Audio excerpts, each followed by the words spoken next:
अस्सलामुअलैकुम दोस्तों, मैं हूं आबिद हुसैन कादरी और आप देख रहे हैं मेरा YouTube channel Abid network TV. उम्मीद करता हूं आप खैरियत से होंगे।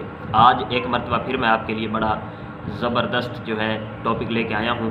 इंग्लिश के वो अल्फाज जो हम अपनी पंजाबी और उर्दू ज़बान में रोज़ाना बोलते हैं, उसका पार्ट 2 लेके आया हूं। मेरी पहली वीडियो को काफ़ी सारे दोस्तों ने बहुत पसंद किया है, काफ़ी दोस्तों ने मेरी हौसला अफजाई भी की है। मैं सबका शुक्रिया अदा करता हूँ।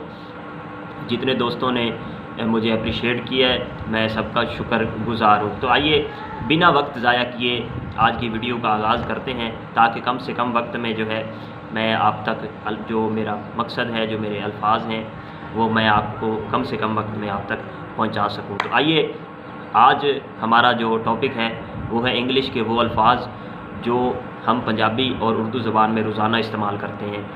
इंग्लिश के वो अल्फाज मैं आपको बताने जा रहा हूँ। मेरा पार्ट 1 आप देख चुके हैं और आज मैं आपके लिए पार्ट 2 लेके आया हूँ। तो आज का जो हमारी वीडियो का जो पहला अल्फाज है इंग्लिश का वो है टेंट, TENT, टेंट। ये टेंट का लफ्ज़ इंग्लिश का लफ्ज़ है, तो हम इसे जो है अपनी पंजाबी और उर्दू ज़बान में इस्तेमाल करते हैं। जैसे शादी ब्याह के मौके पे टेंटों का सामान मंगवाना है, टेंट लगवाने हैं, टेंट लगवा लिए या नहीं, वगैरह वगैरह। तो ये टेंट का लफ्ज़ इंग्लिश का लफ्ज़ है, तो हम ये इंग्लिश का ही लफ्ज़ इस्तेमाल करते हैं। इस टेंट के लफ्ज़ की जो उर्दू है वो है खैमा, खैमा लगाना। लेकिन हम खैमे का लफ्ज़ इस्तेमाल नहीं करते। शादी ब्याह के मौके पे या फौतगी हो जाए तो हम टेंट का ही लफ्ज़ इस्तेमाल करते हैं। ये टेंट का लफ्ज़ इंग्लिश का लफ्ज़ है और इसकी उर्दू है खैमा। खैमा का लफ्ज़ जो है हम बहुत कम इस्तेमाल करते हैं। तो दूसरा लफ्ज़ है टाइम। यार टाइम बताना क्या हुआ है। अगर किसी को कॉल कर दी है किसी काम के लिए तो यार वो कहता है कि मेरे पास टाइम नहीं है। ये टाइम का लफ्ज़ जो है TIME, ये भी इंग्लिश का लफ्ज़ है और ये हम पंजाबी और उर्दू ज़बान में रोज़ इस्तेमाल करते हैं, बल्कि हर वक्त इस्तेमाल करते हैं। हमारे बच्चे भी जो है वो पूछते हैं कि पापा टाइम क्या हुआ है, चाचू टाइम क्या हुआ है, उस्ताद जी टाइम क्या हुआ है, उस्ताद जी किस टाइम छुट्टी होनी है, वगैरह वगैरह। तो ये टाइम का जो लफ्ज़ है ये भी इंग्लिश का लफ्ज़ है और इसकी उर्दू है वक्त। तो हम वक्त का लफ्ज़ बहुत कम इस्तेमाल करते हैं उर्दू का, कि वक्त क्या हुआ है, मेरे पास वक्त नहीं है, वक्त पे आ जाना, वगैरह वगैरह। तो वक्त का लफ्ज़ बहुत कम इस्तेमाल होता है और टाइम का लफ्ज़ बहुत ज़्यादा इस्तेमाल होता है। तो आगे जो है हमारा तीसरा आज का जो लफ्ज़ है वो है जूस, पीना। जूस जैसे कहते हैं कि केले का जूस, आम का जूस, फालसे का जूस। ये जूस का लफ्ज़ जो है JUICE, ये जूस का लफ्ज़ जो है ये भी इंग्लिश का लफ्ज़ है। ये हम पंजाबी और उर्दू ज़बान में इस्तेमाल करते हैं, लेकिन इसकी जो उर्दू है वो है रस, रस, रस पीना। ठीक है, तो ये जूस का लफ्ज़ हम इस्तेमाल करते हैं, रस का लफ्ज़ नहीं इस्तेमाल करते। तो ये जूस की जो उर्दू है वो है रस। ठीक है, तो इसके आगे जो है वो इंग्लिश का जो लफ्ज़ है चौथा हमारा आज का वो है सिरप, SYRUP, सिरप। तो ये सिरप का लफ्ज़ भी हम इस्तेमाल करते हैं। खांसी का सिरप है, नज़ले का सिरप है, बुखार का सिरप है, इस तरह करके मेडिकल स्टोर से जो हम लेते हैं।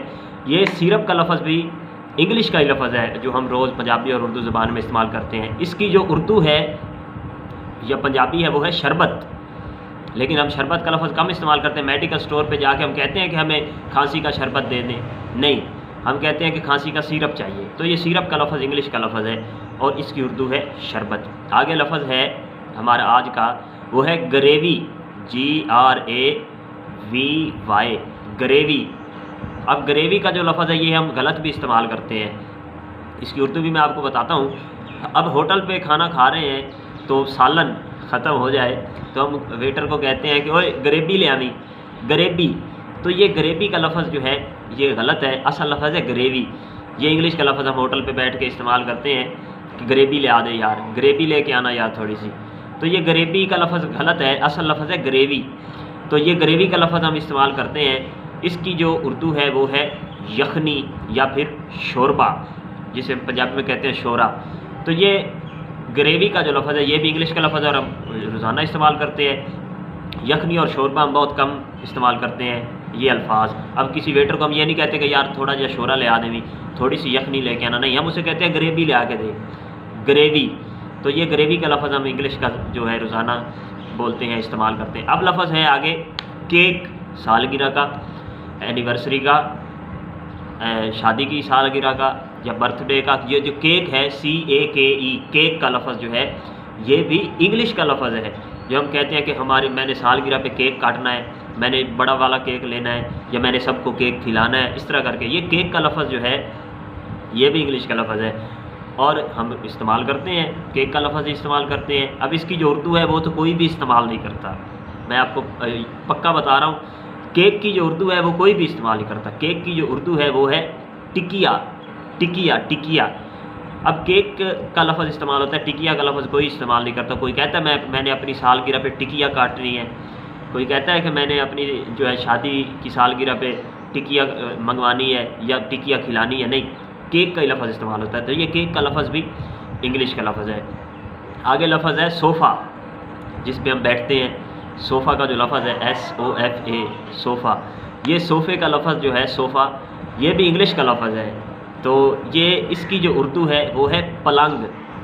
अब इसको ज़रा मज़ीद आसान करूँ तो पलंग, ये पलंग जो है ये उर्दू का लफ्ज़ है। तो मैं सोफ़े पे बैठा हूँ या पलंग पे बैठा हूँ, मुझे कोई पूछ ले फ़ोन करके कि कहाँ बैठे हो, या पूछ ले इस तरह, तो मैं उसको कहूँगा कि मैं पलंग पे बैठा हूँ। ये मैं नहीं कहूँगा कि मैं पलंग पे बैठा हूँ, मैं उसको कहूँगा मैं सोफ़े पे बैठा हूँ। तो ये सोफ़े का लफ्ज़ इंग्लिश का लफ्ज़ है और इसकी उर्दू है पलंग, लेकिन हम पलंग का लफ्ज़ इस्तेमाल नहीं करते हैं, हम सोफ़े का ही लफ्ज़ इस्तेमाल करते हैं। आगे है मेन, मेन MAIN, मेन, ये इंग्लिश का लफ्ज़ है कि जैसे कि ये हमारा मेन चौक है, ये हमारी मेन गली है, ये हमारा जो है इलाके की मेन जगह है, ये हमारा मेन बंदा है। ये मेन का जो लफ्ज़ है ये भी इंग्लिश का लफ्ज़ है और इसकी जो उर्दू है वो है मरकज़।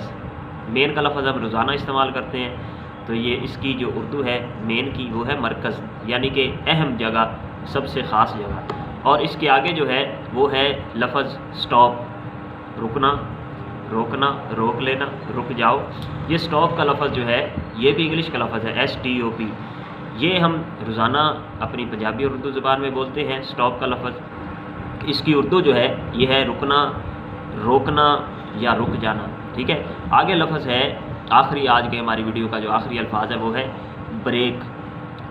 ये भी ब्रेक भी और स्टॉप भी ये मिलते जुलते लफ्ज़ हैं, इनके मानी उर्दू और पंजाबी में एक जैसे ही हैं। रोक लेना, रोकना या रुक जाना। तो ये ब्रेक का लफ्ज़, जैसे कार की ब्रेक, मोटरसाइकिल की ब्रेक, ट्रैक्टर की ब्रेक, तो इस तरह करके बस की ब्रेक। तो ये ब्रेक का लफ्ज़ जो है ये भी इंग्लिश का लफ्ज़ है और हम रोज़ इस्तेमाल करते हैं कि यार कार की ब्रेक नहीं लगाई, यार आगे जाके ब्रेक लगाइए, यार उसने एक्सीडेंट होने जा रहा था, बड़ी ज़बरदस्त ब्रेक लगा के उसने बचाया, वगैरह वगैरह। तो ये ब्रेक का लफ्ज़ भी इंग्लिश का ही लफ्ज़ है और इसकी उर्दू है रोकना, रुकना या रुक जाना। तो ये आज के हमारे 10 अल्फाज थे, मैं आपको जो रिपीट कर देता हूँ एक मरतबा फिर। Tent, time, juice, syrup, gravy, cake, sofa, main, stop और ब्रेक। ये 10 अल्फाज हमारी आज की वीडियो के, जो हम इंग्लिश के ये अल्फाज हम उर्दू और पंजाबी में इस्तेमाल करते हैं। उम्मीद है मेरी वीडियो आपको पसंद आएगी। अगर आपके पास ऐसे कुछ अल्फाज हों जो इंग्लिश के हों और हम उर्दू और पंजाबी में इस्तेमाल करते हैं तो आप मुझे कमेंट में बता सकते हैं। मैं वीडियो बनाऊँगा, आपका नाम भी मेंशन करूँगा, आपका शुक्रिया भी अदा करूँगा। और मेरी वीडियो को लाइक कीजिए, कमेंट कीजिए और अगर कोई मिस्टेक है, कोई गलती है तो बिल्कुल आप मेरी करेक्शन करें, मेरी सलाह करें, मुझे आप बताएं।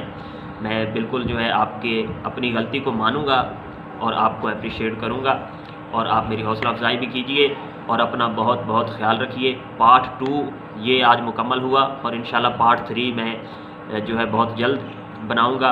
इंग्लिश उर्दू के वो अल्फाज जो हम रोज़ाना इस्तेमाल करते हैं पंजाबी और उर्दू ज़बान में, इसका पार्ट 3 भी बहुत जल्द मैं आपको इंशाल्लाह बना के भेजूँगा। तब तक आप अपना बहुत बहुत ख्याल रखिए। पाकिस्तान जिंदाबाद।